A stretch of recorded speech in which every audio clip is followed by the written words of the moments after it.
Ed Reardon's Week by Christopher Douglas and Andrew Nickolds. Episode 1. The Last Miaow.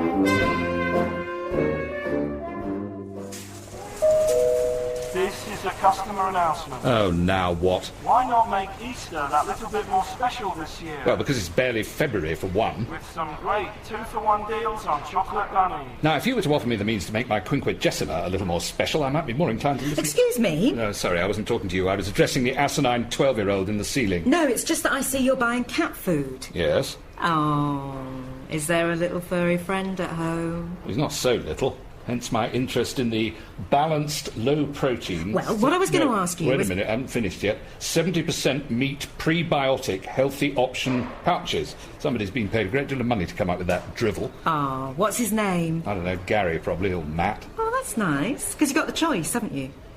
My cat's name is Elgar. Lovely. And how old would he be? 17. Oh, too old for pet insurance, then. No, just a minute. Yes? I think you're making rather a sweeping assumption. If I were ever to permit myself the use of the word ageist, this would be an occasion to do so. Now, how much would this pet insurance cost me? It's normally £20 a week, but if you were to set up a direct debit to include full life cover for Elmer, that would be an incredible £65 a month. Maybe I'll sleep on it. But you have to sign the mandate today. Right, I'll mull it over while I'm contemplating the chocolate bunny offers in the other aisle. Shall I come with you? No. Monday. Shopping has become a somewhat more complicated process of late. Once it was simply a matter of visiting the reduced-for-quick sale shelf 5 minutes before closing time and filling the basket with as much putrefying meat and exploding dips as one could get for a £5. I do not consider that a seafood and salami tapas selection has reached full maturity until the pop of the knife piercing the cellophane is at its loudest. But now the nectar card of E.H. Reardon finds itself deployed in unfamiliar territory. Oh, no, you won't like that, Elgar. It's called a lettuce, and I fear organic to boot. Your pouches are at the bottom of the bag. In addition to the dietary concessions, my liaison with fellow author Mary Potter, now entering a record-breaking second month, has brought with it certain other compromises. Having to squeeze all my pants and socks into a single drawer, for example. But these are more than outweighed by the advantages of sharing 3 or 4 nights a week with a kindred spirit, albeit one who requires bathroom space. The whips and goads of rejection and late payments can be shared, as can the costs of tobacco, photocopying and scratch cards. And best of all, there are those tender, rapturous afternoons spent in the pub drinking pints of blacksmiths. When it comes to remembering where you've put your wallet, fleece, woolly hat or library book, 2 writers are immeasurably better than 1. They're on your head. Oh, thank you, so they are. You've also got another pair hooked over your V-neck. Ah, so I do. Now, let's take a look. £148? I've never had a public lending right check for anything remotely near this. Well, not even for your celebrity pets books. Surely you must have earned some PLR from them. No, Pet Peeves has to be borrowed from the library 25 times before it can earn a penny, exploding the myth that we're a nation of celebrity-obsessed animal lovers. Well, what about your Cash in the Attic anthology? Another complete misnomer, I'm afraid, but let's concentrate on your success. Look at this. Over 15,000 borrowings of 2 and 2 Make Murder. I don't know why they went for that out of all the Inspector Wilkinson mysteries. Yes, because they weren't so keen on death by anagram, were they? As for the palindrome killers, dear, not many takers at all. Well, enough to buy you another pint of blacksmith, Ed, anyway. Sorry, I mustn't be churlish. I'm very pleased for you, Mary. Here's to the good inspector. I think you can probably stand us another bag of nuts, don't you? Well, it'll be cashews all the way if Granada comes up trumps. Ah, yes, television. I sense a sudden chill entering the room, its icy fingers tightening around my throat. Well, Felix seems very confident they'll buy the rights. And they do have to make programmes, Ed. Do they? Why? What purpose does it serve? So this is you not being churlish, is it? It's me being a writer for 30 years. 30 years of unmitigated soul destroy. Right, that's it. No, don't walk out on me again. What? No, we're going to Marco's. Spend this PLR, lolly. Ah, right, lovely. My treat. At least let me provide you with inspiration for the cholesterol murders. They stick a grape on the gorgonzola cheesecake, so that's one of your 5 portions. Specs. What? Still on the table. Thank you. OK, happy with that. Morning, Ping. Ed, this is really important. I'm talking to Lantian Contracts. Oh, sorry, you carry on. Can you read that back to me? Yeah, agreed. Cool. If it's my contract, can you include today's train fare? First class, if you can swing it. Ed, please. Yeah, OK. No, not unless it's gluten-free. And if you can have it all sent to the boardroom at 12:30, because the conjurer's coming at 2. OK, sweetie. Bye. Bye-bye. Bye. Bye. Bye-bye. Bye. Bye. What's this? Have you got the Booker judging panel meeting here? It's Man Booker, and they've all gone for a photo shoot to the London Dungeon. Not before time, some might say. This is for Minty's birthday lunch. It's going to be all retro food. We've got prawn cocktail starter, mini moussakas, and angel delight for pud. Fairy cakes. Have to phone Granny. We sent everybody an e-card so all the clients could attach a smiley face. I don't think I've got that function on my computer, although I did once try to add a sneer to the toolbar. Ed, you are so cynical. This is what's held you back. Do you have any concrete evidence of this, Ping? Yes, actually. This latest gig I got you. These new cut-down versions of literary masterpieces could have been a real earner for you. It's actually could have, but I suppose could have conveys what I suspect is depressing news a little faster. Look what you've done to this Nick Hornby. I thought the whole point of what you described as a mega booming market for people who haven't the time to read whole books because they're on the train or in the loo or doing GCSEs was just to give them the bare essentials of a work of fiction. This is only half a page.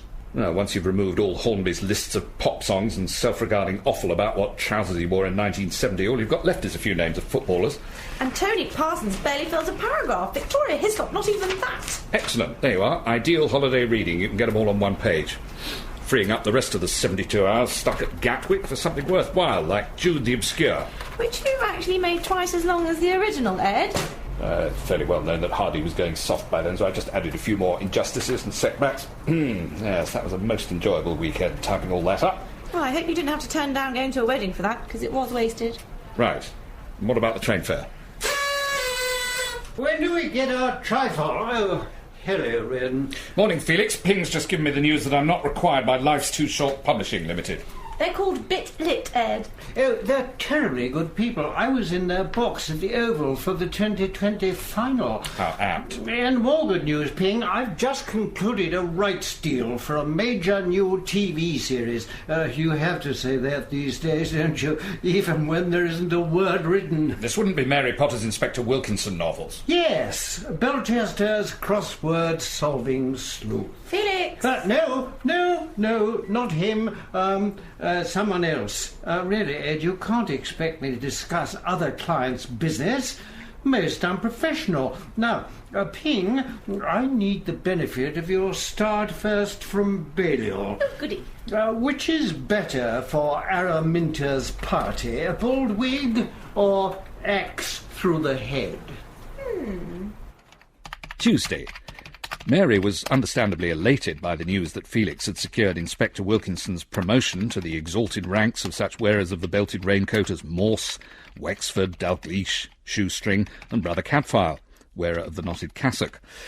I was at pains not to spoil Mary's moment of triumph by pointing out that what the future really held for her was writing a succession of pointless treatments for a succession of even more pointless producers, at the end of which process Inspector Wilkinson will be no closer to our screens than he is now.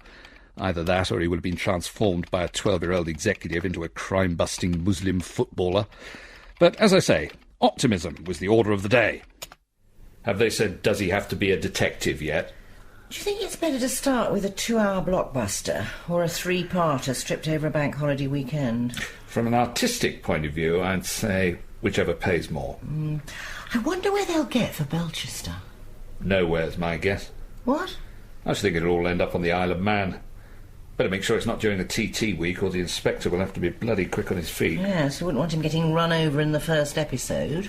Well, I don't know, he could fall into a coma and wake up in the... Let's see, what hasn't been done yet? 1990s. Better still, why not make him a master criminal instead of a detective? Different crime each week, and he gets away with it every time because all the detectives are otherwise engaged driving vintage cars, or listening to classical music, or wrestling with a drink problem. I reckon you get 4 series out of that. Ed, this is a big thing for me. I know it is, I'm sorry, it's just professional jealousy. Well, it needn't be, because we're both going to benefit from this. Really? Well, I read somewhere that Phyllis and Ruth get $250,000 a series, and Ruth gets nearly as much as that when she's writing as Barbara. Now, I think buy-to-let's the best option, so I've brought these property mags. Excuse me, Elgar. Off! Oh. I need to look at these. So you're £8 down already without earning a penny from the inspector's TV career? Now, we want to find somewhere warm we can live ourselves for part of the year. Elgar doesn't need to go anywhere warm. Got his coat, hasn't you? Ooh, no, he says. No, thank you. Oh, come on, Ed. Look at these gated compounds in Cape Town. They seem pretty safe, don't they? Yes, I don't think I've seen machine gun nests like that since I did Tenko. It's not a machine gun nest. It's just a security man having tea on the veranda with Kirsty Allsop. Well, even so, we don't want to live in South Africa, do we, Elgar? Elgar? I think I saw him go out into the bleak Berkhamsted night. It's not that bleak. So in this evening's writing class, we're going to be looking at the challenges of adapting fiction to television, the transmogrification of literature into something that fits onto the small screen. Oh, that's lovely. Thank you. Ah. He started.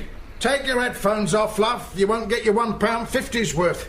Pearl, I'm sorry to interrupt whatever it is you're listening to, a particularly enthralling episode of File on 4. No, it's Birdsong. Oh, I like that station. Have you got to the woodpecker yet? Well, I was about to. Better than all that talking and plays rubbish they put on. If you ask me, this is a golden age of radio we're living through. Yes, quite possibly, Olive, but as I say, what's occupying our attention this evening is the transmogrification... Books to telly.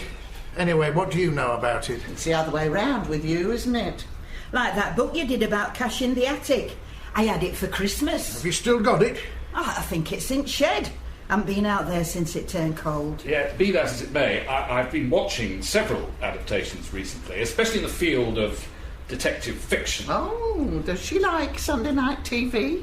Who? Your lady friend. You know, old denim skirt and trainers. Well, I mean, we're both writers, so it's good to keep abreast of... She'd be better off looking at the Bowden catalogue online, if you ask me. What sort of stuff does she write? Successful? Or does that end up in the shed as well? No, not at all, Stan. She writes the Inspector Wilkinson mysteries, soon to be seen on television, so I believe. Oh, I think I read one of them in large print. He does the crossword, doesn't he? And he's always tired. No good to me. I like plenty of violence. Violence and cruelty. A nice bit of scenery. So, are you going to adapt it then? That Inspector Wilkinson? Well, I haven't been asked. Why not? She's your girlfriend. Still very early days. Oh, that'll drive a wedge. Now, if we could just get back to the topic of tonight's seminar. It's clammed up. Anyone want to borrow my other earpiece? Wednesday.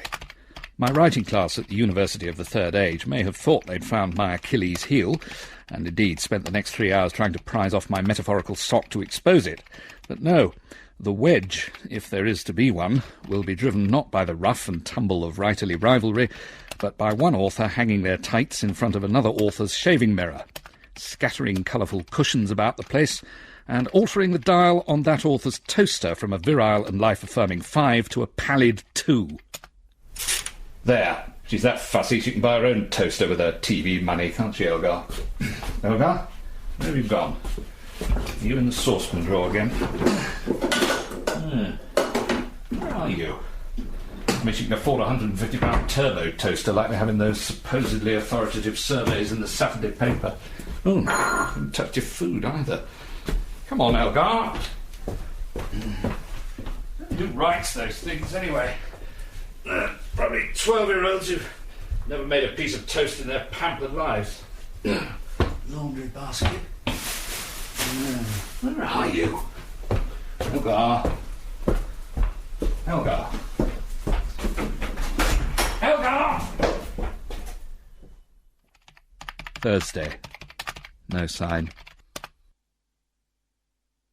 Friday. This is the longest separation since I was in prison for stealing that copy of Caravan and Camper from the library. Happy days. Is that you? Yes. Oh.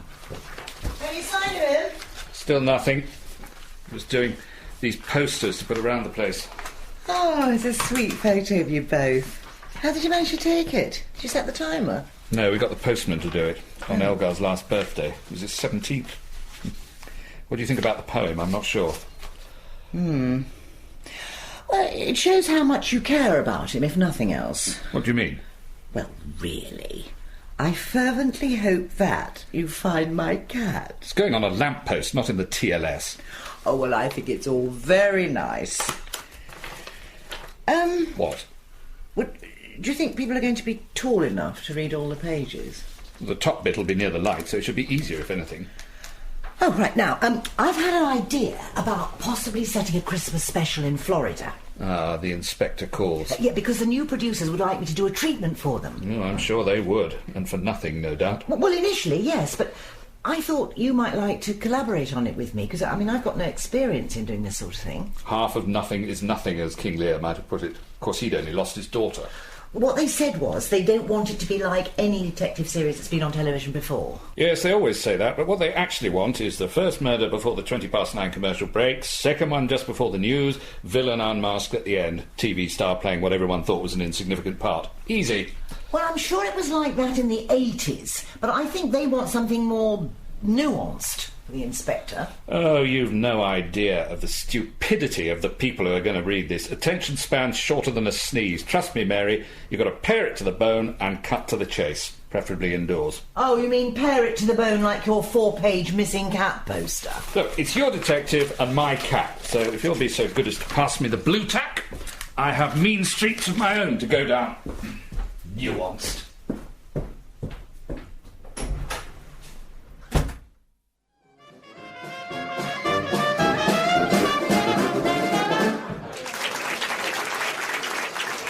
Thank you very much, ladies and gentlemen. Let's hear it for Frank on bass, Ray on drums, Mr. Ed Reardon, barely audible on the jug, must have forgotten his Viagra this morning, and me, Jazz Milvain, caressing the trumpet.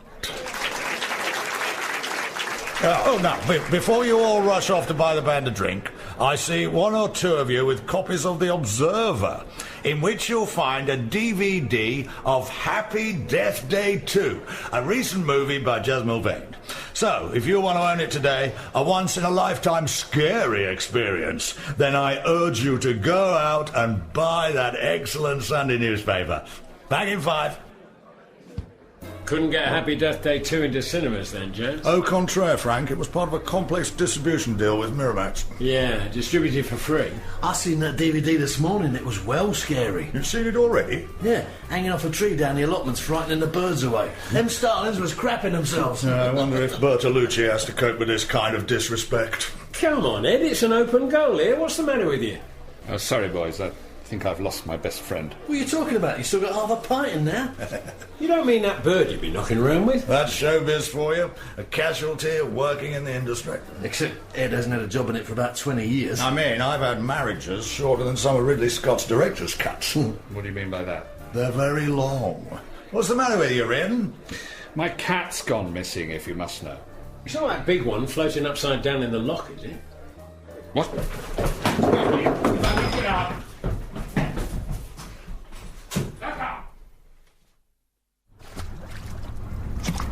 It's no good. This pole's not long enough. Why don't you wait for a boat to come through? Someone hold my ankles. I'm going to try and reach out across. Hang on, are you sure it's him? I don't know yet. Help me, some of you. Come on, Jazz. What are you doing to your phone? There's an editing function on this. I want to try it out. Can you just hold it for 1 second? No. Got you! Oh, he's a big one, isn't he? Mainly water, though. Yuck. Oh, Elgar. And cut. Ed, would you mind giving me an establishing shot? How about this?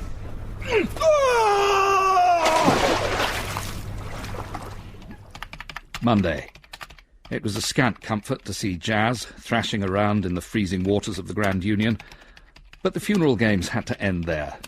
Elgar had been my rock, the one survivor from Ed Reardon's years as a family man after my wife had laid claim to my house, my wine, my car, and my children.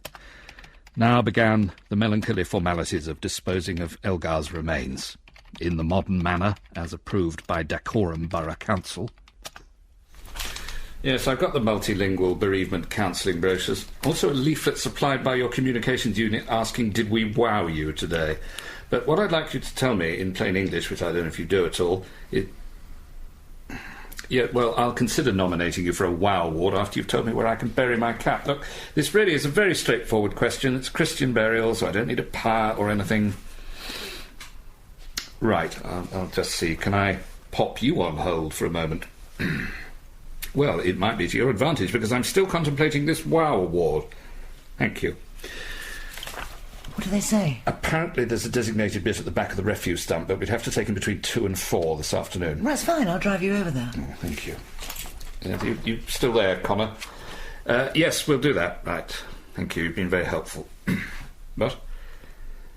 Oh, well, I can't say anything over the phone, obviously, but if you need someone to write your WOW acceptance speech, you've got my number. So, it seems there's to be some corner of a multi-faith recycling facility that will be forever Elgar. Oh, Ed, I've just realised. There's a Murder, She Wrote double bill at 2 o'clock, and I feel I have to watch as many of these things as possible. Can't we record it? Well, I don't think there's any room left on the tape. I've still got that 4 hours of rebus to get through. I'm sorry.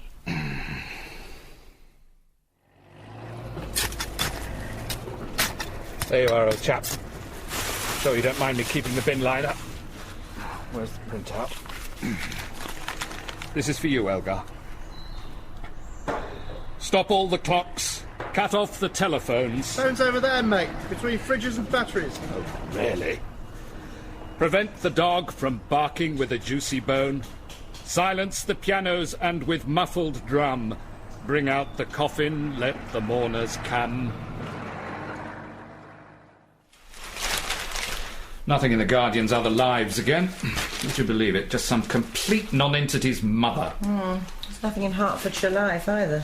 Must be waiting for a slow news fortnight. I mean, if it was Julian Barnes's cat, you'd never hear the end of it. Mary, this toast is completely white. It's not even warm. In fact, it's not even toast. We could be breakfasting in the Maldives on fresh papayas if the inspector takes off. Why would we want to do that? Well, look, I don't want to sound cruel, but what is actually keeping you here now that Elgar's gone? Well, I don't want to go to the Maldives. I don't even want to go to Aylesbury. Mind you, I might get a decent piece of toast at the bus station. Ed, this isn't working. Well, it is if you turned it up to 5. I didn't mean that. I know you didn't. I was evading the issue. Or aren't we supposed to call it the elephant in the room these days? Well, actually, there's a whole herd. I mean, elephant number 1, why do you have to do everything the same all the time? I mean, it's not just the toast. No, I see, it's the marmalade too, is it? Yes, it is. Why do you always have to have marmalade on your second piece after putting Marmite on the first? And that awful toaster with the ploughman on the side? And why do we have to walk to the pub every time exactly the same way? No, are we on to elephant number 2 now, or is that number 3? In fact, do you have a whole Nick Hornby-like list of pachyderms with which to belabour me? And this relentless sarcasm. Do you know, I don't think you realise you're doing it. It's like breathing to you. People don't like it. Don't they? No. Ed, why do you think nobody wanted you to work on the Inspector Wilkinson series? Possibly because I had no interest whatsoever. Define nobody. Everybody. Felix, Ping, the producers. I bent over backwards to get you on the show, but they don't want to have to put up with you being Ed. Well, don't let me keep you from everybody. And that's why you've ended up in a one-bedroom flat, and that's why you haven't had a credit on TV for 25 years! Well, it's hardly worth having one these days. They stick it in the corner of the screen, it whizzes illegibly by at 80 miles an hour, while they tell you about the next piece of reality rubbish they're about to hurl at you. Goodbye, Ed. Goodbye, Mary. Shouldn't be too hard to find your way out. It's a small flat, as you say. Anyway, it's nothing like 25 years. There was a repeat of Tenko on the History Channel just last month. We watched it, didn't we, Elgar? Still held up pretty well. Elgar! Monday. Normal service resumed after Elgar's brief but effective protest that this place wasn't big enough for the 3 of us. The end of my relationship with Mary left me with mixed feelings, not unlike those experienced on reading that a puppet theatre has had its Arts Council grant cut. But there was plenty to do to take my mind off the loss. For example, removing the missing cat posters from Berkhamsted's lampposts. It was slightly irritating to find that Hitler moustaches had been drawn on Elgar the length of Shrublands Avenue, but then again one wouldn't want to live in a world where people aren't free to shin up lampposts and express themselves. After all, it's not as if we're in South Africa, is it? No, it isn't. Or the Maldives. Now then, fancy a game of TV licence final reminder football? Oh, good save, Elgar. Yes, you're not bad for 17, are you?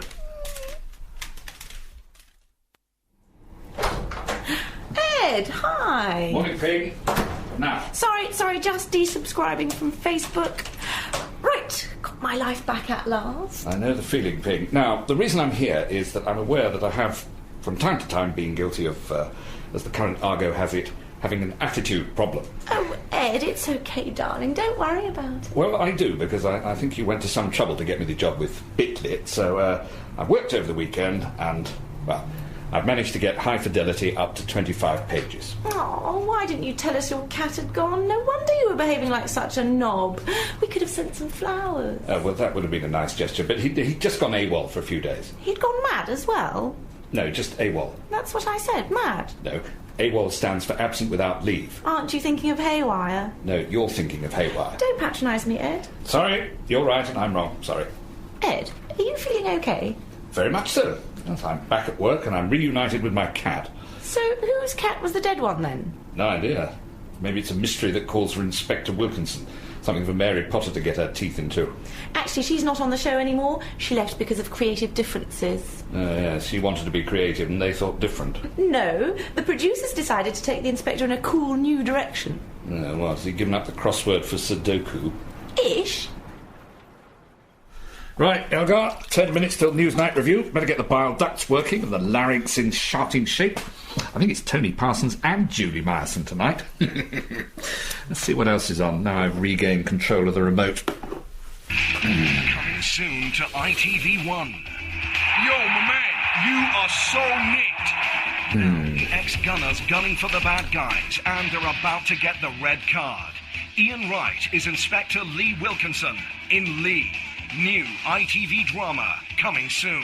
Oh dear, poor Mary. Lee, the footballing detective, written by Nick Hornby. Shall we ring her up and commiserate? No, maybe not.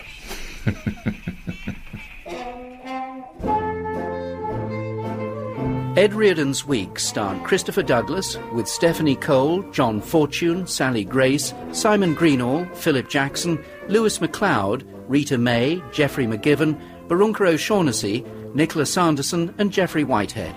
It was written by Christopher Douglas and Andrew Nickolds. The producer was Dawn Ellis.